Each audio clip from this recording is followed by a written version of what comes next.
Understanding words is what you really need to start doing. You need to start doing your homework and understanding words. If you put an S in front of words, it becomes swords. And that's what words are. They're cutting. They can cause you great trouble. Humans are word-controlled creatures. So we need to establish what words mean. Again, when we talk about law, there's a Roman maximum in law that says, "For he that would be deceived, let him." Simply meaning, if you are so ignorant as to be deceived, then that's your business, that's your problem. So you need to do your homework and find out what the words mean, especially in relation to law and government. Because there is a world of occultism that is operating today throughout the world, in which you use certain words, and when those words are used in a court, they don't mean the same thing at all. Understanding law and the words of law, there are two things that this planet has: water and earth, water and land. Consequently, there are two kinds of law: the law of the land and the law of water. You've heard the term law of the land, but in point of fact, that's precisely what this word means, law of the land, because it is the people who live on land. And that is opposed to something else called the law of the high seas, or the law of water. You need to understand the difference. The law of the land is the law of the culture that lives on the land. And so consequently, the law of the land is different in every country. You can do things in America you can't do in Russia. You can do things in Africa you can't do in England. So the law of the land is the law of the culture that lives on that particular land. However, there is a higher law that dominates the entire world. It's called the law of the water, or the law of the high seas. The law of water is referred to as the law of money. It doesn't matter what color you are, where you're from, or where you live. Money is money. And anytime you're doing banking or using money, you are now under the law of water, maritime admiralty. If you go back in history, in ancient history, where all of this began, back in the land of Canaan, and you probably have heard in the Bible, the land of Canaan.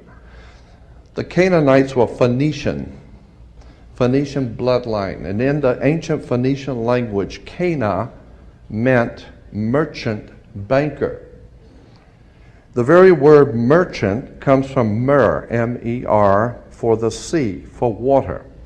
As a mermaid, we have merchant. Merchant bankers. Let me give an example of the difference between the law of water and the law of the land. The law of water, as I said, is a law of banking, money, as opposed to the law of the custom of the people, or the law of the land. The Statue of Liberty must be put in water. It could not be put on American land as such. It had to be put in the harbor, because it's not the Statue of Freedom. It's a statue of liberty. Liberty is what a sailor gets when he pulls into port on a ship. He gets liberty. He's not free. So America is not the land of the free and the home of the brave. We're not free or brave, period. We're not free. This is not a free country. Now let me give you an example of how this law of the water works. Why is it that you have to go to court? People are always concerned about going to court. You go to court because you play basketball and tennis on a court. How do you play tennis on a court? You play with a racket. Why? Because that's what it is. It's a racket. And make no mistake, they do not pick words by chance. These words are very serious. They do not use words in terms with no avail. These words are very important. When you go into a court, what's the idea of going to court? It's a game, like basketball. The whole idea in a court is to put the ball back in the other guy's court. One team gets up and they throw the ball over to that team of lawyers. That team gets up and throws the ball back into their court. And consequently, it's a ball game. And the judge is wearing a black robe, so he is the referee. The judge is the referee. He doesn't care which side wins or loses because he's going to get paid anyway. So he couldn't care less. He's merely there as a referee, and that's why he wears a black robe.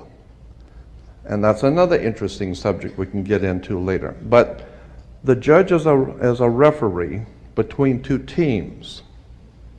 The judge, we are told, rules from the bench. The word bench in Latin is a bank. Therefore, the judge rules for the bank. Where do you find banks? You find banks on both sides of a river. They're called river banks. And what does a river bank do? It directs the flow of the current sea. The juice. Consequently, your money is currency because it's the flow, the cash flow. And I'll give you an example of how this works. When a ship pulls into a harbor, all ships are referred to as female. Airships, rocket ships, sailing ships are always female. Why? There's a very good reason. Maritime Admiralty banking law says all ships are female because they're carrying items for money, and so consequently they are under Maritime Admiralty law. Admiralty is where we get the word admiral, admiral of the Navy. Let me give you an example of how this works. When a ship pulls into harbor, it parks at the dock, and it ties off at the dock. The captain has to provide for the port authorities a certificate of manifest, because yesterday the ship was not here, but this morning the ship pulled in, so it has manifested. So consequently, all the products, the $800 million worth of TVs or Toyotas, have manifested. So each one of those items coming off of that ship has come off of water. And each end they has come in a ship. And consequently, on a ship, all ships have a captain. The word captain comes from a Latin word capital, money. So the captain represents the money that's on board the ship. And as I said, the captain has to present to the port authorities a certificate of manifest for each and every item. How much does it weigh? What color is it? How many doors does it have? Etc. And consequently, the captain presents a certificate of manifest. The ship is sitting in its berth. Wherever a ship sits when it docks is called its berth. She sits in her berth, berthing a ship. Consequently, all the items, as I said, coming off that ship represent money. They came in on water. They are Maritime Admiralty product. And this is true all over the world. Now, when you were born, your mother's water broke. And when your mother's water broke, you came out. And this is why you have to have a birth certificate, because you are a Maritime Admiralty product under international law. You are considered, your body is considered a Maritime Admiralty product. Your mother delivered you. This is why if you go to Sears and buy a refrigerator, they will ship it to you. They will deliver it. And that's why you were in your delivery room. Your mother was delivering a product. Maritime Admiralty, you came down your mother's birth canal. And once you, and as you're taking one of the televisions or the cars off the ship and it falls down and breaks, that's all right. Sometimes they're stillborn, so consequently you've lost money on that one. Therefore, you have to have a death certificate, and it's always signed by the dock. The doc has to sign your birth certificate and your death certificate. All of these words and terms are maritime admiralty banking words. And therefore, if you understand lawyers and judges and courts and government are all under international maritime admiralty law. All religions, all churches in the world operate under maritime law. This is why all churches are divided into denominations, like 20s and 50s and 100s. Serious. This is why they're called denominations, because all churches are nothing more than the product of maritime admiralty banking. It's an extraordinary story of occult treason, high treason and crimes against the state. Make no mistake about it. There has never been a country on the face of the earth as far back into history as you can go. There has never existed a country in which the people rose up and demanded their right to be free. Never.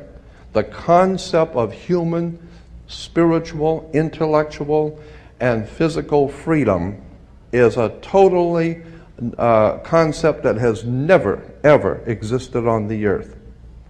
The only time that has ever come into existence was the founding of this country, where it was understood that we were sovereigns and we owned our bodies, and consequently, since 1868, we're now under international maritime admiralty law. Think about this. When cowboys in Indian movies, when the cowboys would ride into town, they'd get off the horse, they were wearing guns. How come they could walk into a bar carrying guns? And if two guys got in an argument, they could go out on the street and draw on each other in front of the sheriff's office, and the sheriff would do nothing. How come? How come that men could go out in the street and shoot each other in front of everyone and had nothing be done about it? The reason why is because before 1868, all Americans were considered sovereigns. And that's one of the nice things about being a sovereign, is you have the right to be yourself.